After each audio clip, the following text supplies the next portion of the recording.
अस्सलाम वालेकुम नाजरीन। एक कितनी खूबसूरत कुर्बानी का बच्चा मालका ने बड़ी शौक की है। 3.5 लाख रुपए की कीमत का उन्होंने बड़ी शौक की कुर्बानी की और बड़ा बेहतरीन बलद है।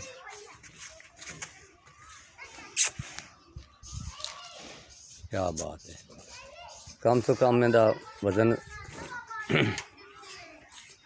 तकरीबन 6.5 मन का इहदा वज़न है। माशाल्लाह। यह बच्चा जिन्हें ये वालद ने खरीद के ते इहदी कुर्बानी देनी।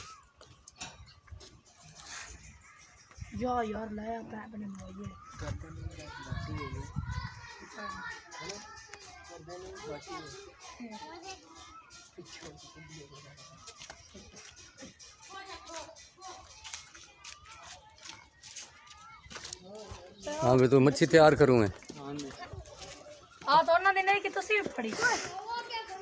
हाँ कितनी सारी मच्छी सिंगारी सिंगारी सिंगारी। हाँ।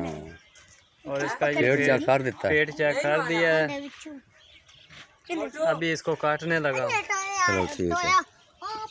ये दरिया तो फड़ के ले आया सिंगारी का बच्चा एक।